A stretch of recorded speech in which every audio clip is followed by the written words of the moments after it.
noite, tudo bem, graças a Deus com todos, né?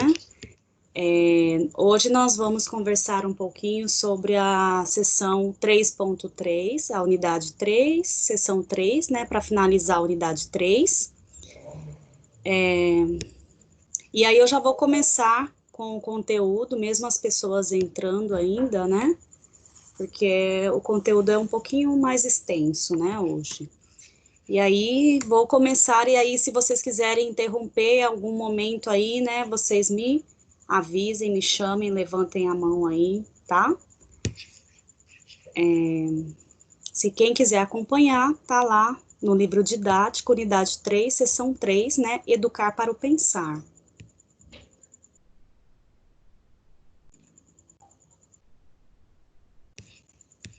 Então, aqui como a unidade 3, ela vem falando realmente, né, nessa questão da postura do profissional, da educação, em trabalhar ali em todos os segmentos que ele estiver, ele poderá trabalhar com essa filosofia no sentido de educação para o pensar, né?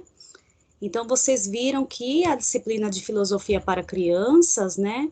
Vocês tiveram a oportunidade, então, de estudar, né? Vendo que é uma prática pedagógica que possibilita as crianças e os adultos a fazer o quê? Interação, né? Com as crianças que participam de experiências filosóficas. Nós vimos pelas rodas de conversa, pelas atividades que colocamos as crianças a exercitarem tanto a reflexão, a análise, né, a observação, e também, né, como também tudo isso proporciona também na criança o que? Uma postura ética e cidadã, né? Essa é a questão mais crucial do objetivo até mesmo desta educação para o pensar, em proporcionar que esta criança, ela desde cedo, ela já comece a ter, sim, uma postura ética e cidadã. O que que é isso? É ver muitas questões, né, ali, por exemplo, erradas, né, que não devem ser daquele modo, e elas já terem a criticidade de se manifestar contra tais atos, contra algumas posturas, contra algumas organizações, né?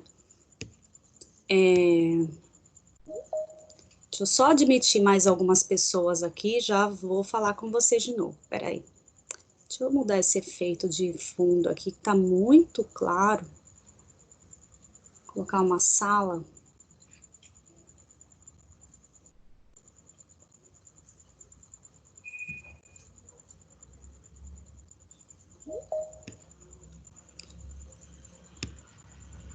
Aí, ficou legal. Então, nós percebemos como profissionais da educação que nós temos que trabalhar sim, né, essa questão da criticidade, a questão de opinião da criança desde a fase lá infantil, né? Então, a formação dessa postura, tanto cidadã como ética, né? Então, desde as historinhas infantis que se for contando com as crianças, historinhas com uma moral, né? Com um ensinamento, né? Que tem no final da história. Tudo isso já vai proporcionando também essa formação cidadã, né? Desta criança e essa postura ética desta criança frente, né? A várias opiniões que se tem sobre as coisas. E aí você também estudou, né, que para se dedicar à filosofia e à discussão filosófica é necessário uma certa organização, e nós vimos isso, que daí não é só você jogar, por exemplo, um assunto na sala de aula e começar a debater. Nós precisamos ter uma organização também para debater um determinado assunto, para conversar sobre algo numa sala de aula. Então, nós vimos isso também na unidade 3, né? Então, como dialogar, né, no tempo, nos temas, na própria fala e no diálogo em si. Então, a própria reflexão da opinião própria, né? Então, não se trata de uma conversa informal sobre qualquer assunto, né? Trata-se de um diálogo investigativo que pressupõe a formação de uma comunidade de investigação e o desenvolvimento essencialmente de habilidades cognitivas, como vimos na aula passada, né? Com as apresentações de vocês, ou habilidades do pensamento também, como é chamado. Essa organização e metodologia tem o intuito de, além do desenvolvimento de um pensar bem, ou pensamento de ordem superior, né, que daí a gente não fica ali no mesmo patamar que todas as outras pessoas estão pensando da mesma forma. Se a gente faz uma reflexão maior, nós estamos indo para uma ordem superior ali do cognitivo, né, que daí nós estamos destinados à reflexão e à criticidade. Contribuir para a construção de uma sociedade mais democrática e ética a partir do desenvolvimento da razão. Esse slide aqui é um resumo, né, destas aulas da unidade 3, né, para que vocês possam lembrar de alguns conceitos, né, para a gente poder avançar no que a gente vai propor hoje para vocês. Então, contudo, não há garantia de que consigamos um caminho reto e certo por meio da razão, que nos conduz à civilização e nos distancie da barbárie, ou seja, o desenvolvimento da razão não resulta necessariamente em posturas éticas ou democráticas. Isso ocorre justamente por estarmos desenvolvendo um tipo de racionalidade que chamamos de razão instrumental. Esse tipo de razão é aquela que privilegia os meios em que nos permitem atingir resultados úteis e imediatos. Assim, pela razão instrumental, os meios são feitiçados, ou seja, feitiço, né? Feitiçados, ou seja, as coisas ou as máquinas que nos permitem atingir determinados objetos ou desejos passam a possuir uma aura mística. Amamos mais essas coisas e essas máquinas do que as pessoas. Hoje nós vamos falar um pouco da nossa realidade, né? No sentido de o que é isso, né? Essa razão instrumental. É algo que nós mediamos por um objeto. E aí nós temos o que dessa razão instrumental no nosso dia a dia? O próprio celular, né? O próprio celular, que é um meio aí de comunicação, que todas as pessoas, a maioria das pessoas, vamos dizer 90% da população utiliza o celular, seja às vezes até utilizando junto com outro familiar em casa, mas utiliza o celular, né? Tem pelo menos, não sei, 5 pessoas da casa, nós podemos contar aí que pelo menos 3 celulares existem dentro dessa casa. Eu não sei a pesquisa exata, mas eu faço essa hipótese, né? Então, nós vamos falar um pouco dessa nossa realidade, né? Que nós temos aí esses instrumentos, né? Que nos possibilitam também racionalizar, refletir, né? E filosofar, por que não? Então, o que é esse fetichismo, né? Que nós falamos a palavra fetiche, fetichismo. O fetichismo, ele é uma crença no poder sobrenatural ou mágico de certos objetos materiais, né? Ele vem da palavra feitiço, né? Que também tem aí um sinônimo de artificial. Então, mas geralmente atitudes de quem considera animados os objetos materiais e os tipos de religião, de filosofias baseados nesta crença. Então, neste segundo sentido, esse termo não é mais usado. Então, não se usa mais esse termo no sentido aí de feitiçaria, né? Foi substituído por animismo. Animismo. Em geral, os filósofos empregam essa palavra em sentido depreciativo. Por exemplo, Matt chamou de F a crença nos conceitos de causa e de vontade.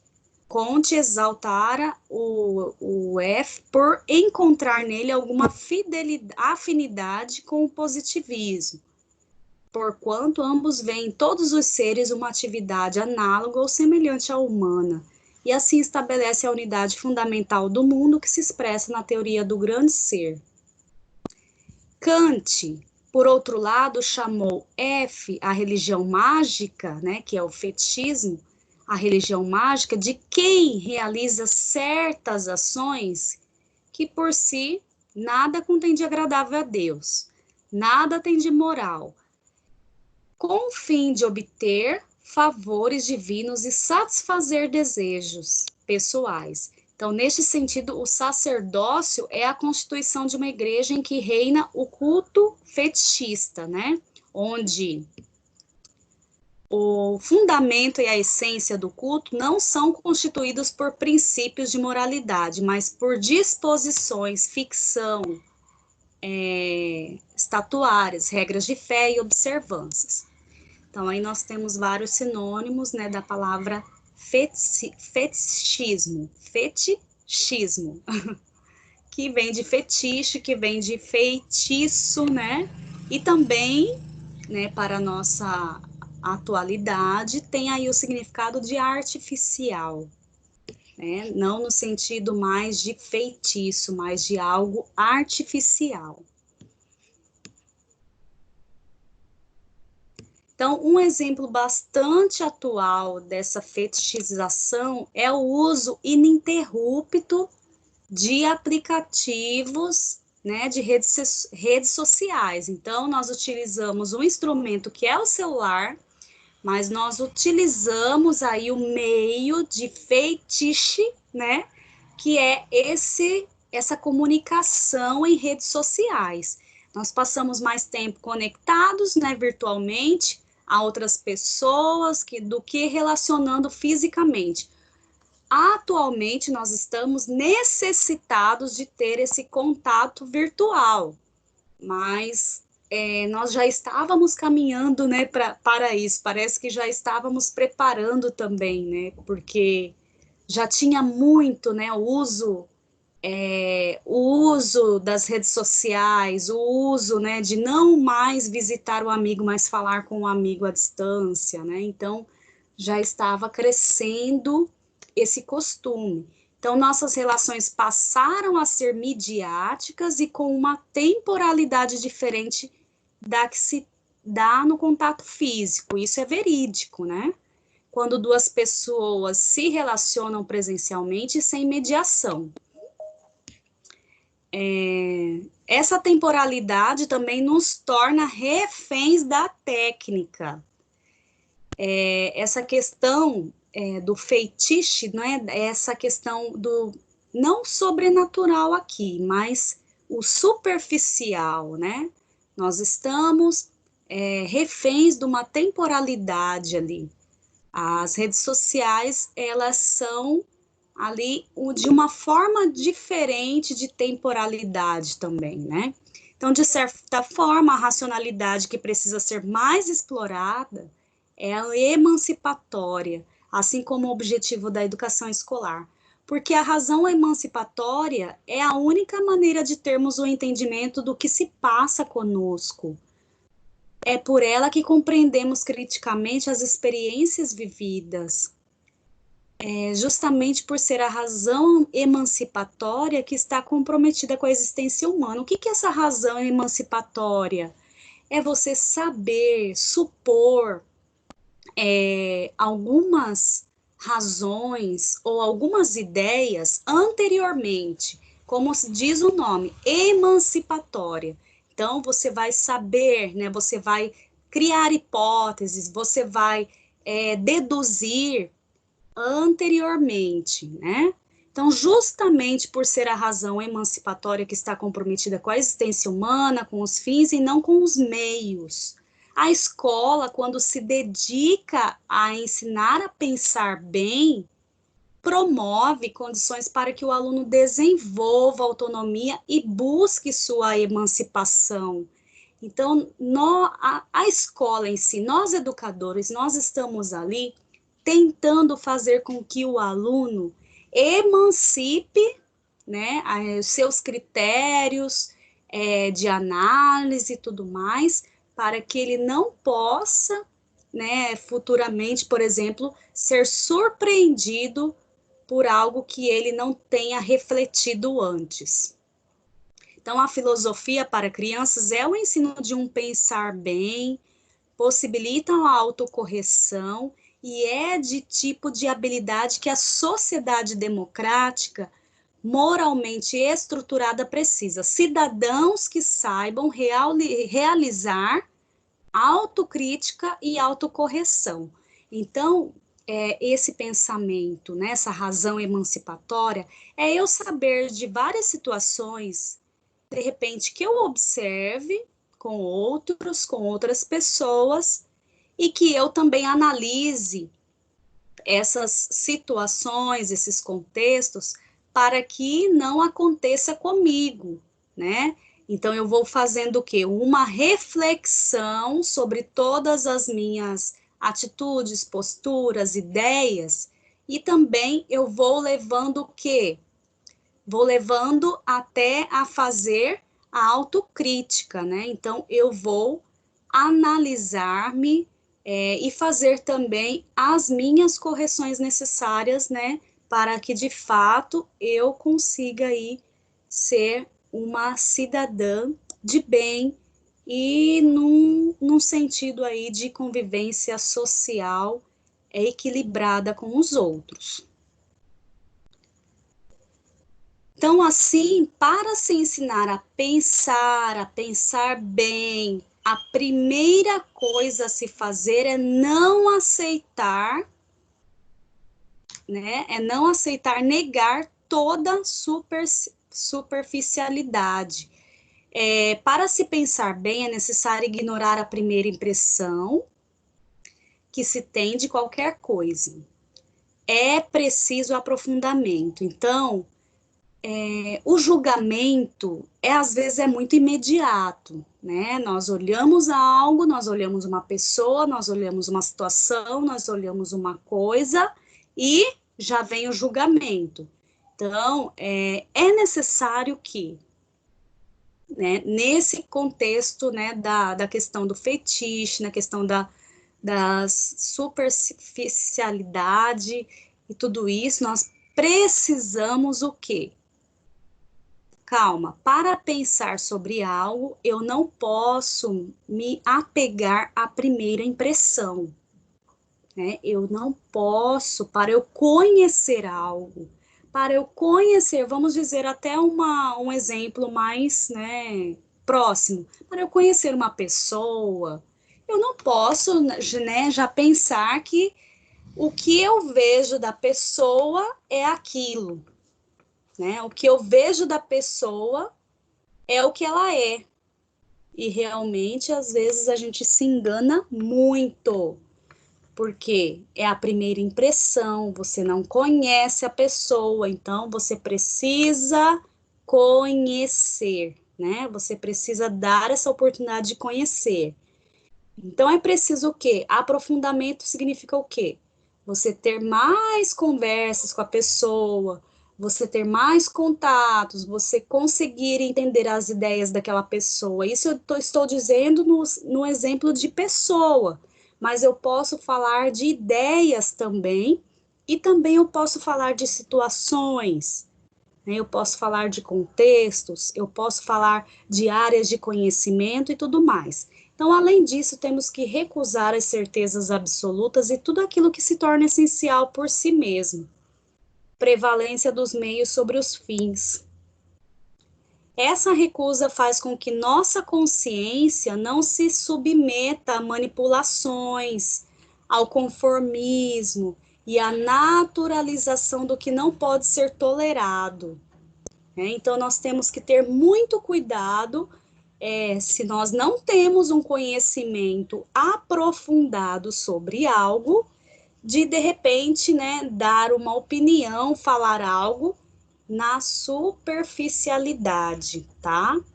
Então, assim, não sejam superficiais. Se você quer dar opinião sobre algo, leia sobre isso, né? Se você quer, por exemplo, pensando no seu TCC do curso, se você quer falar sobre aquele assunto, olha, eu quero falar sobre a ludicidade na aprendizagem, né, das crianças, da educação infantil, tal, tal.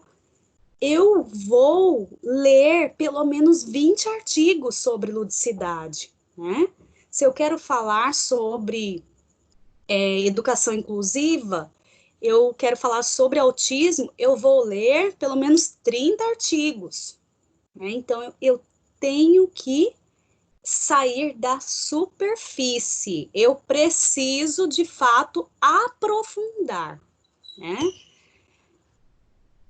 Então, reflita comigo aqui. Quando uma criança vê outra chorando, ela costuma ficar o quê? Desconfortável, né? Se uma criança vê outra chorando, ela fica desconfortável. Então, o comportamento muda. Alguns tentam consolar, se importam uns com os outros. Embora a infância seja a época de nossa vida em que o egoísmo é exacerbado, né? Ele é, assim, mostrado na hora, né? O egoísmo tem aquela fase do egocentrismo da criança que ele é nítido, né? É ali, a criança até fala, é muito claro, né? O que faz com que os adultos que também já tiveram esse comportamento, nós já fomos, né? Como ali as crianças, né? Elas estão ali se comportando, nós também já fomos daquele jeito, né? E o nosso comportamento ali, né, da solidariedade na infância é diferente, né? Hoje é diferente. Então, consigam assistir a noticiário sensacionalista, ver tanta desumanidade como se tudo aquilo fosse ficção. Então, a gente está num momento, exatamente neste momento, né? Às vezes, nós não queremos nem ligar a televisão, porque o tempo todo falando sobre a Covid-19. Então, o tempo todo, coronavírus, lave bem as mãos, né? Passar álcool em gel. O tempo todo nós estamos ouvindo. Eu não quero mais ouvir, eu não quero. Mas, tá, eu não quero mais ouvir. Tudo bem. Mas na hora que vai sair de casa, de repente, não sai com a máscara. Não passa álcool na mão ali na hora que está fora de casa. E aí, né? Essa atitude que você está tendo, ela é coerente, né? Então, às vezes nós assim nos distanciamos tanto, né? Não, aquilo que está na televisão realmente, eu não sei, aquilo lá deve ser montagem. Não é possível.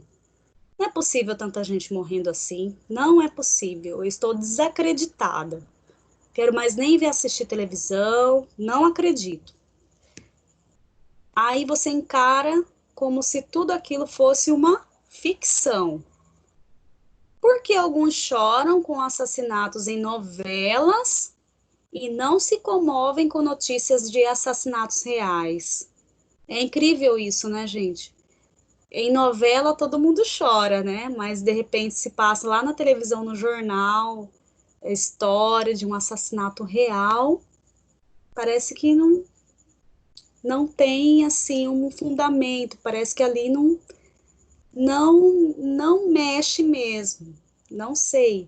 Então, essa distância, né, que a gente vai criando, essa distância que ao longo do tempo nós vamos diferenciando de como nós fomos lá na infância.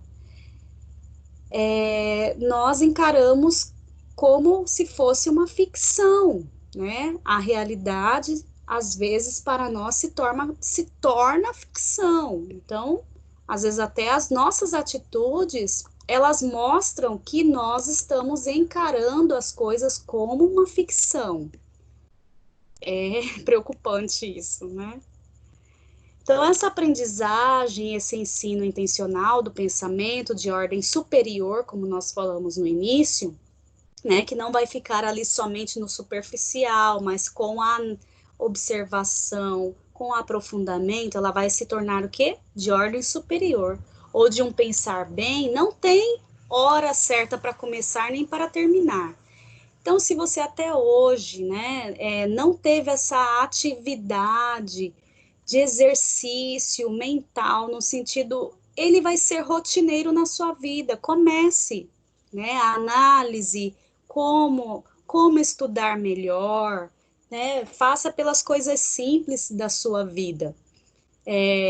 Como que eu posso estudar de uma forma mais adequada e melhor? Eu fazendo a leitura em voz alta e ouvindo minha própria voz, eu acho legal, eu sou acostumada assim. Não, eu preciso ouvir música para estudar. Não, eu preciso escrever, né, ler e escrever para estudar. Então, você precisa criar condições, criar meios, né, para refletir, por exemplo, né, sobre o seu modo de estudar, sobre como estudar bem, como fixar aí os conteúdos, como compreender de fato os conceitos existentes das áreas, né?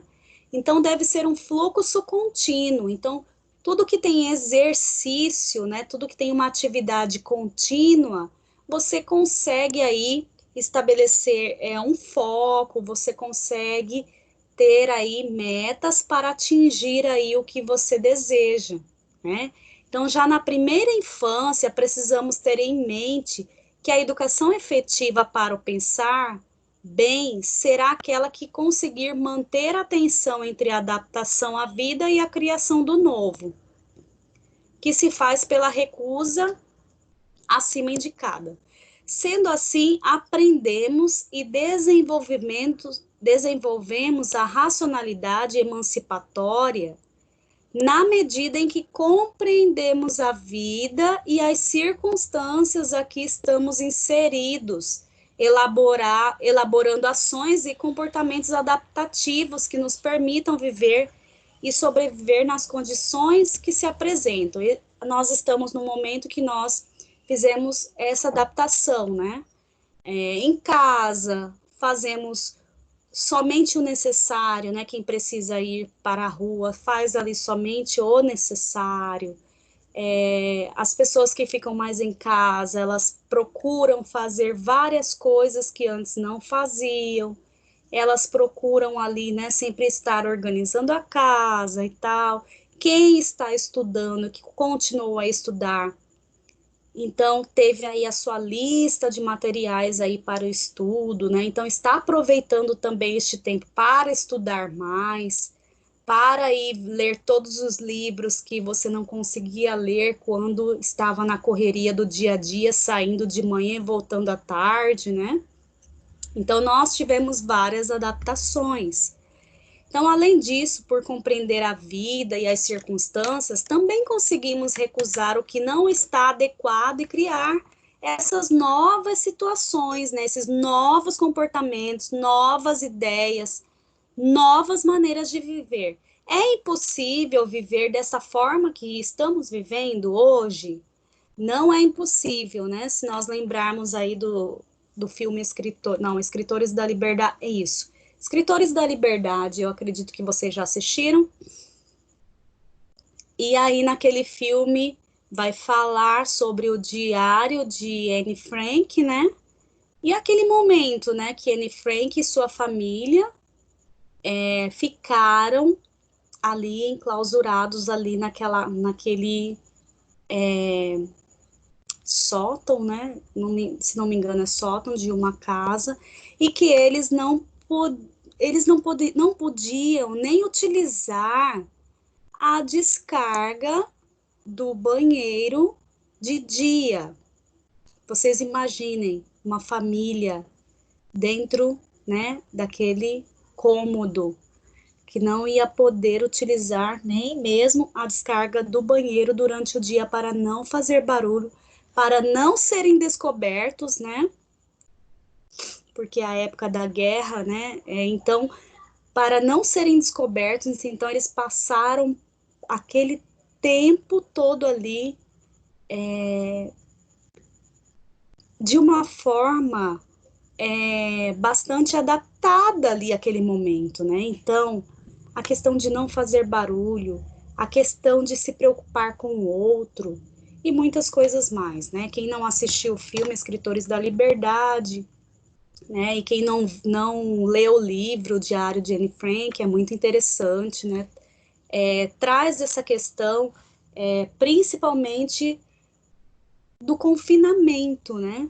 É um confinamento ainda pior, porque a pressão da guerra, né? A pressão de serem descobertos e aí serem mortos, né? Outra situação, mas também é um confinamento. Então, quando não conseguimos realizar a recusa e simplesmente nos adaptamos ao meio, naturalizamos o inaceitável e nossa postura pende mais para a barbárie do que para a civilização. Quando a gente não consegue acostumar com essa adaptação, nós acabamos fazendo o quê? Ficando revoltados e de repente fazemos tomamos algumas atitudes aí como se fosse comparar a barbárie e a civilização no sentido, né, de todos obedecerem ali regras, né, e a barbárie, os revoltosos, os revoltados que não obedecem. Então, nós vamos pensar aí as pessoas que saem de máscara de casa, as pessoas que não saem de máscara, as pessoas que usam a máscara aqui, né, na parte da boca, e as pessoas que usam, não colocam a máscara na parte do nariz, por exemplo, né? Então, assim, é necessário que possamos entender essa dicotomia, essa diferença, no sentido de reflexão, né? De emancipar aí as nossas ideias quanto o que podemos precaver para o nosso bem. Então, exemplificando, né? Quando nascemos, estamos centrados em nós mesmos, em nossas necessidades. Não há regras. Para que aconteça a socialização, é necessário que introjetemos as normas do grupo em que vivemos. Esse processo é arriscado e conturbado, pois a necessidade de aceitação muitas vezes é imbuída do coletivismo perverso e resulta em atitudes como as trotes universitários, brigas de torcidas uniformizadas e movimentos de segregação. Então, essa questão também, quando nós estamos no meio para acontecer aí a socialização, e que cada um com seus princípios, cada um com as suas ideias, né, e de repente, por exemplo, o trote universitário, né, então os acadêmicos que já estão ali no patamar, eles acreditam que pela experiência deles estarem naquele ambiente de universidade, eles podem fazer um trote com os que estão chegando, que não sabem nada o que é ser universitário, né? E as brigas de torcidas, né? Então, escolher um time e olhar para o outro e olhar com desdém, dizendo: você não é do meu time, então eu não aceito você. Então, isso em vários movimentos aí de diversidades aí que nós podemos pensar que há diferença, que há, né, a diferença de ideias, a diferença de postura, diferenças sexuais, diferenças de comportamento, dentre outros, e que pode haver aí uma segregação, né? Então, a filosofia, né, para as crianças, né, ou com as crianças, é um caminho seguro para essa empreitada, né? é a partir da experiência de pensar em comunidade e pensar bem que a própria coletividade se repensa, se corrige e se reinventa. Então, além professora Leandra, Leandra, pensar, refletir, analisar, fazer autocorreção, né, fazer ali uma reflexão sobre a minha própria postura, eu também levando todas essas minhas ideias a uma coletividade, nós podemos também pensar juntos num grupo. E isso nós podemos fazer com as crianças, né, que nós falamos desde o início do semestre, né, rodas de conversa, de repente uma historinha de motivação para começar uma conversa sobre um assunto, né, que você queira tratar com as crianças, corrigir no sentido social ali, com as crianças ali, colocando em roda, falando das regras da sala, falando das regras, né, da aula. E isso faz com que os alunos sempre, né, façam essa prática de autocorreção, ali, de reflexão dos seus atos e tudo mais. É como experiência do pensar. A filosofia se nutre do singular, do irrepetível, da diferença e do acontecimento inesperado. Enfim, ela não se dá pelo reconhecimento ou pela redução do outro, do diferente a uma dimensão do mesmo. Daí o caráter imprevisível, singular, intransferível e individual, embora compartilhado da experiência do pensar, que na verdade é um evento, um acontecimento irredutível à lógica ou ao cálculo. Então, esse exercício do pensar não é somente nós falarmos de um assunto, mas aí nós vamos também colocar diante de todas as de todos os contextos, né? Seja lá pensando na lógica matemática, seja pensando nas relações dentro de história, por exemplo, né, de relacionar um tempo ao outro, como nós colocamos agorinha, né, com a história de Anne Frank, você relacionar, saber fazer aí essa relação com o tempo que foi, né, há muitos anos atrás e com o tempo de hoje. Então, tudo isso é também reflexão, é fazer aí reflexões, né, sobre várias ideias, sobre vários acontecimentos. Então, por isso a escola precisa entender a filosofia como uma experiência de pensar, não como uma aula puramente teórica em que o professor exporá um tema e o aluno deverá assimilar ou reconhecer o fato como dado imutável. Não é só saber como pensar os grandes filósofos da nossa história, né? É, sobretudo, aprender a pensar a partir deles e de questionamentos sobre o que eles pensaram, né? Se naquele tempo eles tiveram dúvidas, eles tiveram angústias, de fazer várias perguntas e começar a aprofundar ali na reflexão e na busca por respostas, né? Então, que nós possamos ver esses filósofos como modelos para nós e que daí nós possamos ter ali também um início, uma reflexão, uma hipótese.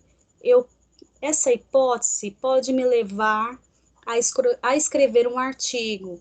Essa hipótese, essa dúvida, pode me levar a fazer uma pesquisa, né? Então, pensar aí de vários modos de como refletir tal coisa.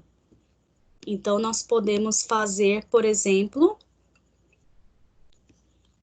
uma reflexão do momento que nós estamos vivendo do momento que nós estamos vivendo, né, essa pandemia, uma reflexão do tempo em que não existia essa pandemia, como estudávamos, como que nós relacionávamos, né? E agora, se eu tenho mais tempo, né, as pessoas que ainda não precisaram voltar ao trabalho, né, ou as pessoas que tiveram uma carga horária reduzida, se eu tenho mais tempo para estudar, por que não estou estudando? Por que não estou fazendo aí um cronograma dos meus estudos? Por que eu não estou me organizando dentro de casa? Porque, eu chego dentro de casa e aí já não dá mais. Vem outras coisas e eu não consigo fazer nada. Mas a filosofia também nos ensina que é necessária organização, né? Então, para que possamos pensar, refletir, é necessário sim ter uma organização também das ideias, né?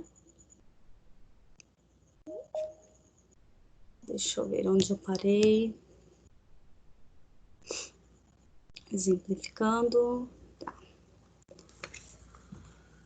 Então, conforme Larossa, em 2002, né, ele diz o seguinte: a educação tem sido pensada a partir do par ciência técnica ou par teoria prática. Este último, teoria prática, pretende ser o aporte da reflexão e da emancipação. Larossa, então, nos convida a pensar a educação a partir do par experiência-sentido. O autor se debruça sobre o verbete experiência e nos dá vários indícios para que entendermos como a escola e a educação, de forma geral, devem conceber as situações de aprendizagem que devem ser significativas para todos, docentes e discentes. Então, de acordo com Larossa, a experiência ela precisa ser compreendida seguindo alguns aspectos. Então, este é o foco da nossa aula de hoje. Esses aspectos, né, que norteiam aí como que nós podemos fazer essas relações aí entre discentes e docentes, né, com aprendizagem significativa dentro da sala de aula. Muito interessante essa parte, viu, gente?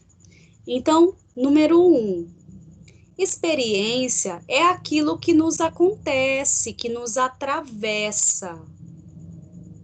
O que acontece ao redor não é experiência. Olha só que interessante. Por isso estamos vivendo cada vez menos experiências.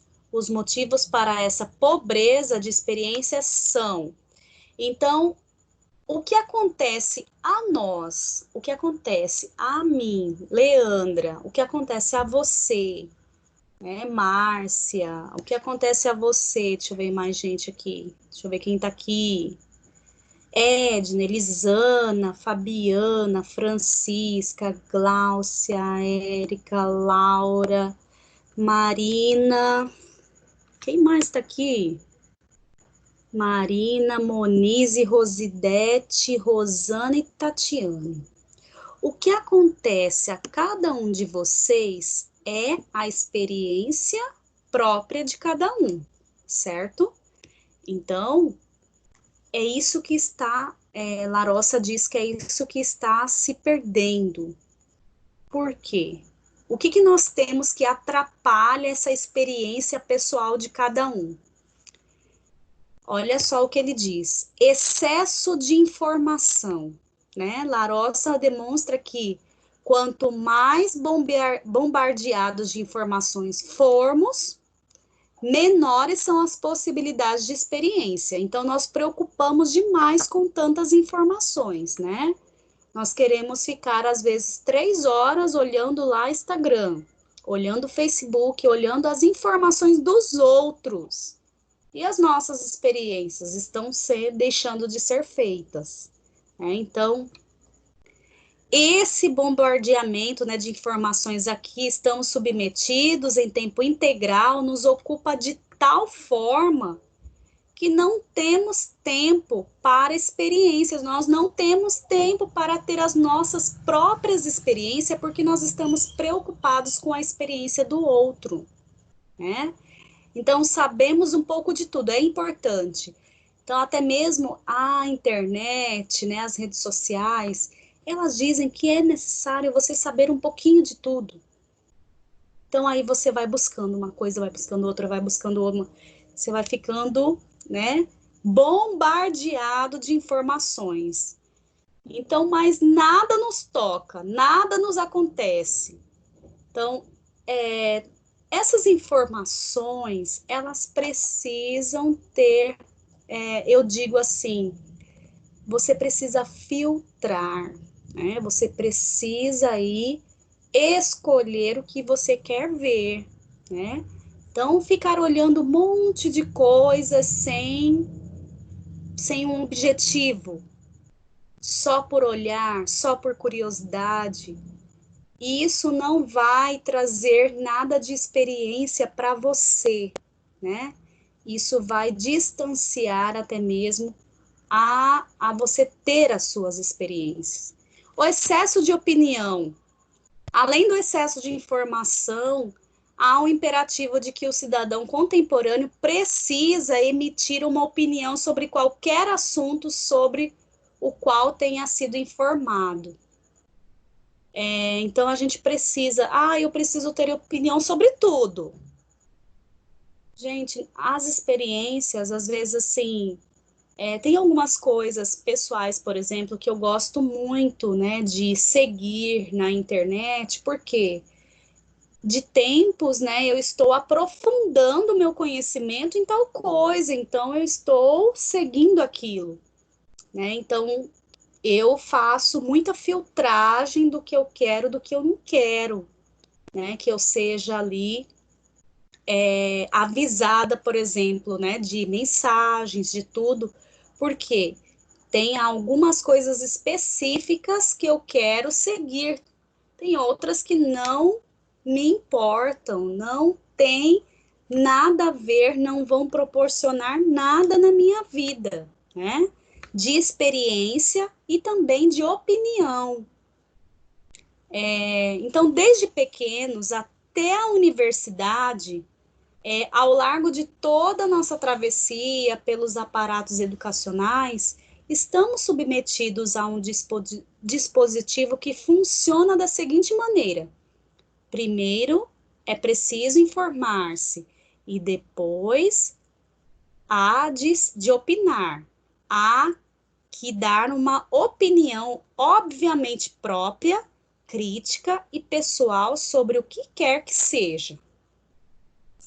A opinião seria como a dimensão significativa de assim chamada aprendizagem significativa.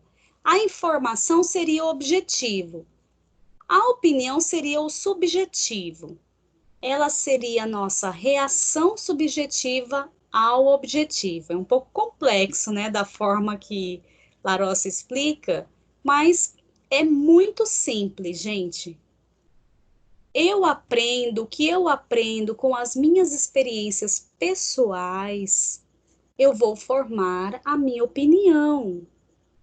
Eu não consigo aprender pela experiência do outro, né? Eu posso até fazer ali uma falsa opinião, né? Uma opinião fake pela experiência do outro, porque eu fico ali olhando a vida do outro e quero falar como se fosse o outro, mas não dá, não tem como, né? Então, essa questão aí, além disso, como reação subjetiva, é uma reação que se tornou para nós automática. É algo que nós começamos a naturalizar, né? Quase reflexa. Informado sobre qualquer coisa, nós opinamos. Então, qualquer coisa que se fale, nós achamos, principalmente, né, por causa desse bombardeamento de informações que nós temos todo dia, as pessoas que se deixam ser bombardeadas, tá? As pessoas aí que conseguem filtrar essas informações, conseguem escolher essas informações, elas estão aí formando melhor a sua opinião. Então, esse opinar se reduz, né, na maioria das ocasiões, em estar a favor ou contra. Às vezes fala, eu sou contra. Mas por que você é contra? Quais são os seus argumentos? Quais são? Você fez aí um levantamento de tais informações para você falar que é contra, ou você viu somente um post e achou legal e falou que é contra, né? Então, nós temos que sair dessa superfície, né? Então, ter opinião sobre tudo. Tem horas que, às vezes, me perguntam alguma coisa, eu falo, olha, é melhor eu ler mais sobre isso, porque eu não consigo ter uma opinião ainda. Eu vi lá um post, né, sobre isso, uma publicação, mas não consigo dar a minha opinião. É melhor dizer assim do que achar que tem opinião para tudo. Tá, eu vi tal coisa assim, eu acho que é assim, então eu já vou dar a minha opinião. Saia da superficialidade, né? Leia mais, leia na íntegra as coisas, né? Não leia só por posts, não leia só mesmo por conveniência, né? Não se deixe ser bombardeado por tantas coisas que não são necessárias para o seu aprendizado. Então, a falta de tempo, né? Um outro fator. Tudo que acontece, acontece rápido demais, né? Um acontecimento é seguido de outro em grande velocidade, o que faz com que não nos dediquemos inteiramente a nenhum deles. Além disso, a obsessão pela novidade nos impede de estabelecer conexões entre os acontecimentos instantâneos que vivemos. Assim, não há experiência. Então, acontecendo demais de rápido, né? E querendo ali já analisar e já às vezes uma notícia de ontem já fica velha, não, isso daí todo mundo já falou, não quero mais saber, né? Não quero mais saber, não, eu não quero mais falar sobre coronavírus. Todo mundo já falou, falando todo dia, mas é necessário reflexão, é necessário que, né, todos os dias eu preciso ser lembrada, porque eu preciso, se eu for sair de casa, eu preciso usar máscara, eu preciso passar álcool em gel na mão, eu preciso tomar os cuidados. Então, é necessário também pensar nessa temporalidade aí, no sentido de se cansar, de se sentir exausto, porque de repente essa notícia de ontem, de antes de ontem, já não é uma notícia antiga, é uma notícia velha, né? É, excesso de trabalho, outro fator que impossibilita a experiência, né? É o excesso de trabalho. O sujeito informado, cheio de opiniões, em constante atividade, também deseja moldar o mundo de acordo com o seu poder, seu saber e sua vontade. E a forma de se fazer isso é pelo trabalho. Então, tem pessoas que às vezes têm aí horários, né, bem quase aí, né, 12 horas, né, não sei. Então, assim, às vezes é muito excesso de trabalho, né, tira aí toda a questão da pessoa conseguir ter aquele momento de reflexão, momento de análise, momento ali que ela possa exercitar o pensamento, né? Então, o trabalho, ele consome uma pessoa, né? Então, o excesso, com certeza, ele pode ser prejudicial, né? Seja aí até mesmo pelas relações os relacionamentos, né?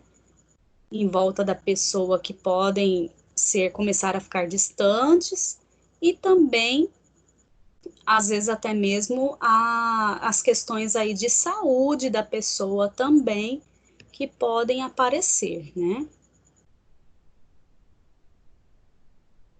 Então, número 2, né? O que Larossa diz? O sujeito da experiência é alguém que se expõe, né? Para termos uma experiência, é preciso certa passividade, paciência e receptividade. É necessário estar disponível, ter abertura para os acontecimentos, né?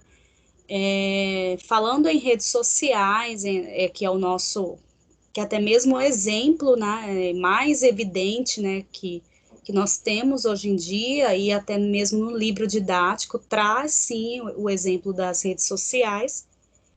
Quando você se expõe numa rede social, por exemplo, uma opinião, você coloca a sua opinião lá, você vai precisar ali ter o tempo, né, para você responder todas as pessoas que questionarem a sua opinião, que derem opinião também sobre a sua opinião, e você vai precisar ter paciência, você vai precisar ali ter um autocontrole, né, porque senão aí você vai discutir com as pessoas, né? Você vai falar que é desse jeito que tem que pensar, e aí naquele post você já se exibiu, né? Você exibiu ali o que você pensa. Então você vai precisar ter o que Larossa diz: passividade, paciência e receptividade. Então aí dá trabalho, né? Colocar um exemplo, uma crítica, uma opinião sobre algo, e aí você vai precisar discutir com todas as outras pessoas que forem contra o seu argumento. 3. Experiência é travessia e perigo. Larossa compara o sujeito da experiência a um pirata. Viver a experiência é atravessar o desconhecido, é lançar-se em um novo caminho. Pensarmos, né? Poxa, eu nunca dei aula, né? Eu não sei como é dar aula, não enfrentei uma sala de aula ainda, né? Estou aqui nesse curso, como que será esse desconhecido? Como será realmente o meu dia a dia? Como vai ser? Será que eu vou dar conta? Será que eu vou conseguir? Será que... Então, vem tantas angústias, né? Então, até mesmo esse medo do achar que é algo desconhecido, que é algo impossível, né? Então, é a própria coragem ali que nos faz, né? Lançar-se e querer viver essa experiência do desconhecido. 4. Experiência forma e transforma. Se atravessar o novo é viver uma experiência integralmente, então essa experiência forma uma nova pessoa, haja vista que não somos seres prontos e acabados. Estamos em constante formação e também transforma o sujeito da experiência e o meio em que este sujeito vive. Então, a experiência, a própria experiência, ela forma e transforma, né? Quando estamos atuando em algo, seja num trabalho, seja de repente numa fase da sua vida, em que você está vivendo ali uma experiência, essa própria experiência, ela está te formando e ela está também te transformando, né? Então, essa experiência é algo que nós não podemos pensar que nós estamos, eu preciso ficar pronta, né, acabada para viver essa experiência. Não, as coisas vão acontecendo e você vai aprendendo conforme o andar aí dessa experiência, o andar da carruagem, né? São tantas coisas em nossa vida que nós temos que aprender no dia a dia, é ali quando já está ali na própria experiência. Às vezes não dá tempo de se preparar demais, né? É necessário ali no andar ali da carruagem, é necessário ali no dia a dia na escola ir aprendendo, né? Eu acho que eu não aprendi tudo que deveria aprender na faculdade, né? mas espera aí, é a faculdade que forma você ou é você que se forma? Né? É você que faz o lugar, é você que faz a faculdade. Então, é você que lê os livros, é você que corre atrás, é você que conversa com vários professores, né? Adquirindo aí experiências. É você que, de repente, tem pessoas na família que já são atuantes aí na escola, que né, já atuam, e você tem que conversar com essas pessoas. Então, você está buscando aí fazer a sua própria faculdade. Né? Então, a professora passou 2 trabalhos lá, mas, poxa, a professora passou 2 trabalhos, mas eu preciso, além desses trabalhos, fazer o fichamento de todas as unidades, porque é isso que ela falou desde o início. Né? Então, esse forma e transforma depende de cada um. Né? Mas a professora não está cobrando fichamento. Não estou cobrando mesmo, né? Eu pedi para vocês o fichamento só lá no início, por quê? Eu queria até ver as pessoas que depois poderiam me dizer, depois, lá no final do semestre, falar assim, olha, professora, eu fiz o fichamento de todo o livro didático, né? E essa experiência foi boa para mim, né? Eu li e escrevi, isso me fez estudar todo o material realmente, né? E não fiquei só esperando quando o professor aí pedisse o fichamento, né? Então é algo que precisa da atitude, né? Não é só saber que deve fazer, mas ter a ação de fazer, né?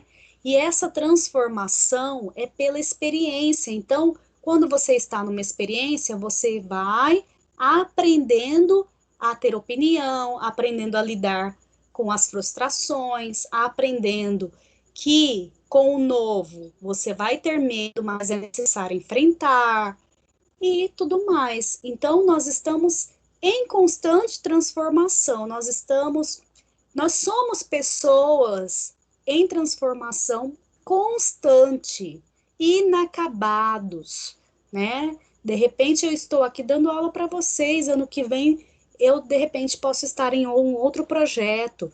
Então, nós estamos aí em constante transformação. Nós necessitamos de ser inacabados, porque imagina, fiz a faculdade, formei, acabou.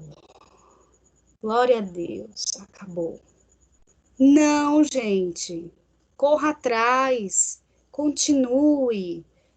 Eu queria fazer também uma outra, faça outra faculdade que você quer então.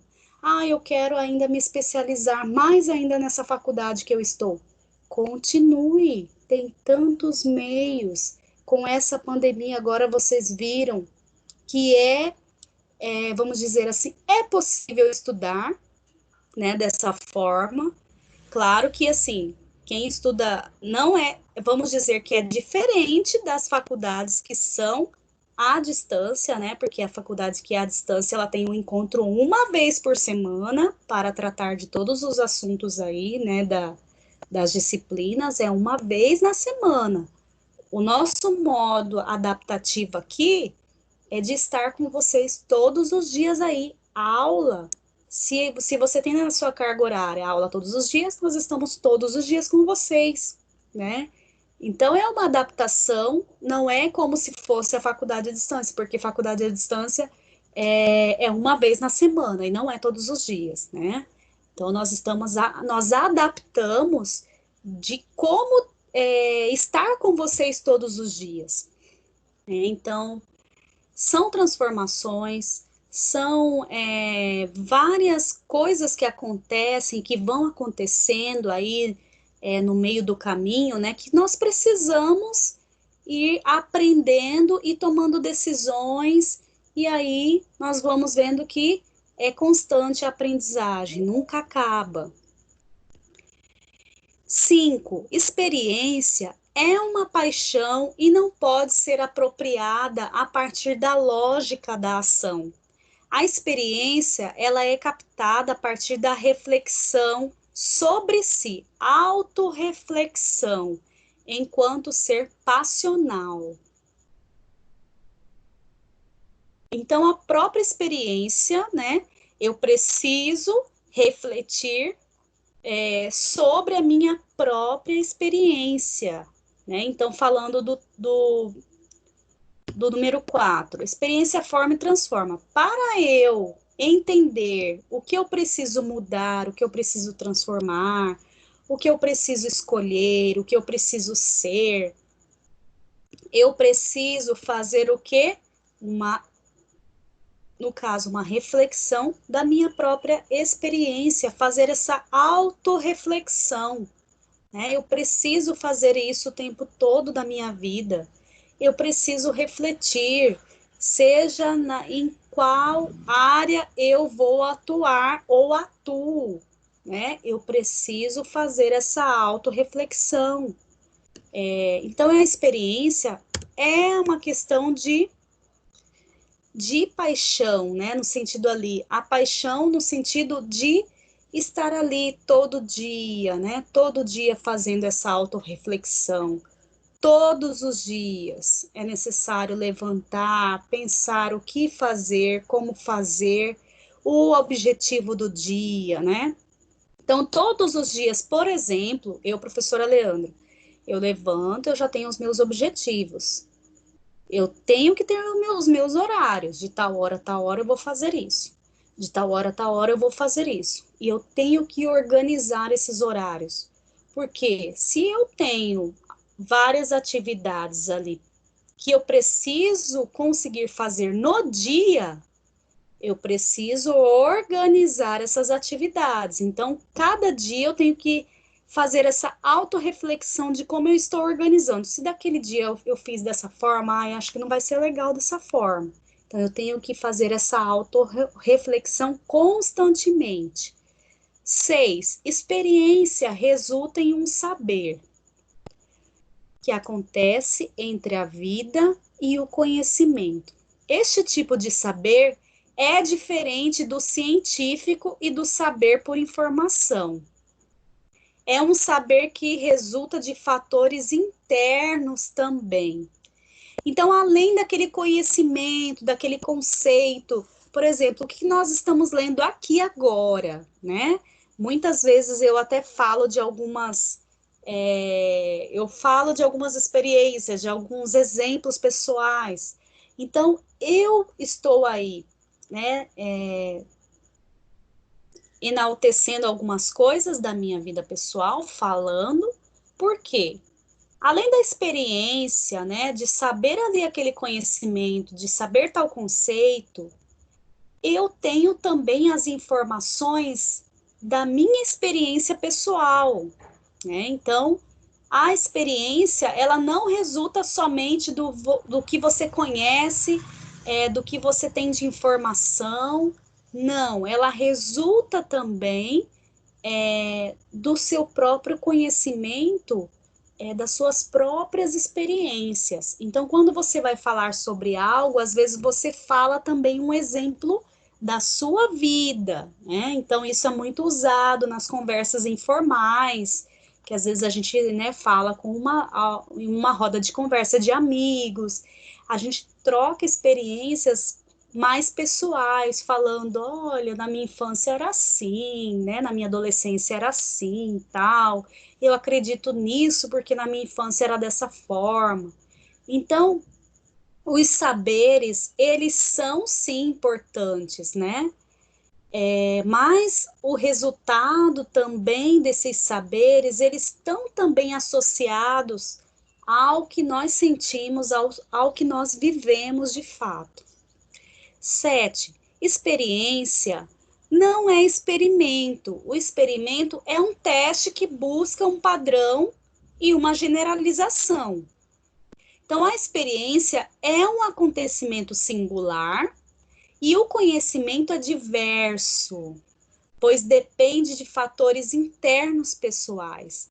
Então, o conhecimento aí, nós falamos que o conhecimento, por exemplo, né, na área aqui da filosofia, vocês aprenderam aí sobre essa postura, né, de como o professor precisa ter diante ali das crianças, né, de motivar motivar o pensamento, motivar a reflexão e tudo mais. Esse é o conhecimento, né? Mas também o conhecimento, a experiência que cada um tiver, né? Ou de repente a experiência que você já tem. Em muitas aulas vocês falaram, por exemplo, de exemplos. Ah, professora, meus filhos aqui em casa, né? Eu tenho a experiência disso. Então, essa experiência, juntando com este conhecimento, você consegue, às vezes, até assimilar melhor tal conceito, né? Diante daquilo que você já experiencia, daquilo que você já vive, né? Então, a experiência é um acontecimento singular, ele é pessoal. E o conhecimento, ele é diverso, ele é abrangente, né? Ele é grande. Então, pois depende de fatores internos pessoais. Então, a experiência, ela é pessoal, depende de cada um, conforme como você vive, com quem vive, o que faz, como, né, você lidar com as questões diversas, como você forma a sua opinião, como você estuda, como você lê, tal, tal, tal. E isso é experiência pessoal de cada um, né? O conhecimento, nós temos o conhecimento para todos, né? O conhecimento é a grande área, né? Todos aí estudando a filosofia para crianças, mas como essa disciplina vai estar na vida de cada um, é a experiência, a própria experiência, né? Como vai ser assimilado ali por cada um de vocês é a própria experiência.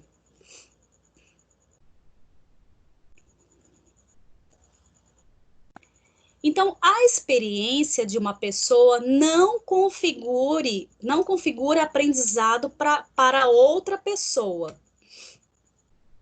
A minha experiência, ela não vai configurar um aprendizado para você, né? Nós aprendemos com nossas próprias experiências. Para aprender com a experiência vivida por outra pessoa, temos que revivê-las, e mesmo assim o conhecimento será diferente do que viveu a experiência semelhante.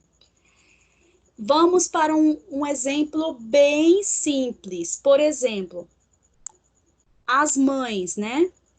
Quem é mãe, que teve a experiência de ter um filho e tal. Quando, né, mulheres que são mães se encontram, é algo mágico, né? Eu, por exemplo, eu não tenho filho, e aí eu fico ali naquela roda de conversa, assim, só ouvindo, assim, toda, né, babando, né, vislumbrada, e vão falando de dor, vão falando de parto, vão falando tal, e vão falando.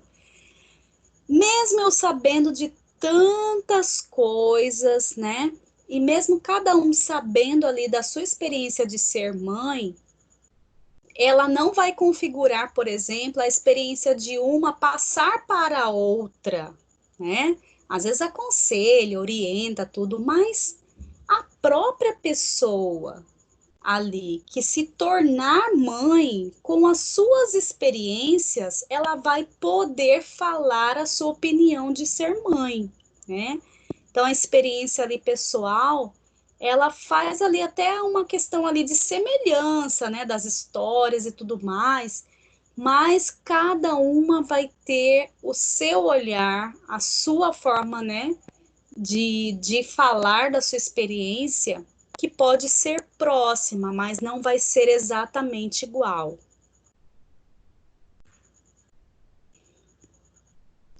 E aí, gente?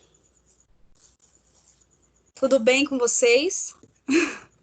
Falei sem parar de novo, mas é para o bem de todos, falar logo, né? E aí eu quero que vocês me falem, entenderam, compreenderam o assunto? Quem entrou depois na aula, pode pegar aí a aula gravada, tá? Depois vai estar disponível, tanto no YouTube como no AVA. E as notas já estão disponíveis para você das atividades parciais, né, que foram corrigidas, que vocês apresentaram semana passada. E hoje nós temos uma outra atividade para que vocês possam aí dar continuidade, tudo isso que eu fiquei aqui falando para vocês, dessa unidade 3.3, que é muito bacana, né? Essa reflexão ampla aí sobre os conceitos de experiência dentro da filosofia, né? A atividade parcial 2, ela vai estar disponível lá na seção 3, tá? Então, vocês não vão enviar por e-mail nem pelo AVA para mim, tá? Vocês vão fazer a atividade parcial 2 como se fossem realizar lá a prova. Como vocês realizam que fica lá a prova disponibilizada, a questão, só que daí vai ser só uma questão. Então, vocês vão lá na seção 3, na unidade 3, sessão 3, pós-aula, e aí a questão está lá, ela já está lá, tá? Eu já coloquei a questão lá. Questão parcial 2, 500 pontos. E aí vocês vão responder aquela questão discursiva, tá? E aí vocês vão precisar, quando vocês responderem, finalizarem ali a questão, escreverem tudo o que quiserem ali, vocês vão poder, inclusive tem acho que 20 linhas, tá, gente? O máximo só 20 linhas. Então, muito cuidado essas questões aí de copiar de um lugar, colocar lá, muito cuidado, tá? Façam com as palavras de vocês, façam ali como se fosse uma questão da prova. Cuidado com plágio, né? Não fica copiando de outros locais aí, que é muito fácil o professor saber isso. É muito simples. E faça aí com as suas palavras, tá? O que nós discutimos na aula de hoje, né? E aí a questão que eu coloquei lá, bem simples, é só uma questão de você refletir ali e escrever, tá?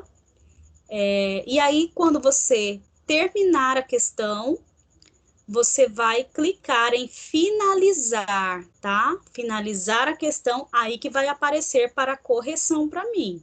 E aí vocês terão prazo aí até o dia 25, né, que é a próxima segunda-feira, dia 25 de maio. O valor é 500 pontos e após essa data, né, será avaliado com 450 pontos, tá? Estou fazendo isso para que vocês tenham aí o compromisso realmente de ter esse prazo e obedecer esse prazo, ok?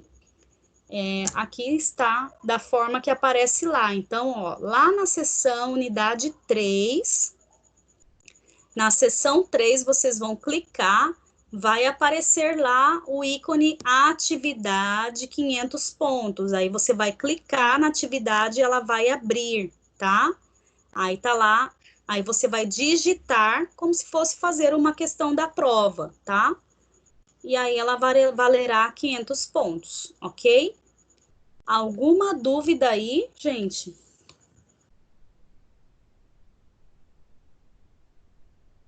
Dúvidas?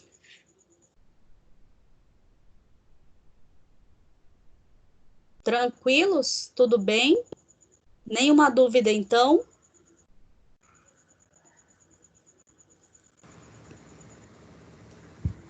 Para mim, tudo tranquilo, professora, já entendi. Tranquilo, né? Bem simples. Eu achei que dessa forma, eu faço com algumas turmas essa forma de eu colocar a questão lá, tem sido bacana no sentido para correção. Aí vocês não precisam ficar enviando por mensagem no AVA, né? Vocês já vão, entram lá e já faz a questão, tá? Tá bem tranquilo. Tá bom. Então, gente, essa foi a aula de hoje. Agradeço aí a participação de vocês, Angeliana, Edna, Elisana, Fabiana, Francisca, Érica, Laura, Márcia, Maria, Marina, Monize, Rosidete, Rosana e Tatiane. Agradeço vocês estarem na aula, tá? Qualquer coisa, quem chegou depois vai estar lá, eu já vou baixar daqui a pouco a aula, vou colocar lá no AVA para vocês, tá? Uma boa noite. Qualquer dúvida, gente, me encaminhe lá no AVA ou por e-mail, tá? Agradeço a presença de vocês, um abraço e se cuidem. Boa noite, professora. Boa noite. Boa semana. Bom final de semana também. Boa noite, gente. Um abração, fica com Deus, tá? Boa noite, professora. Boa noite. Boa noite, prof. Boa noite.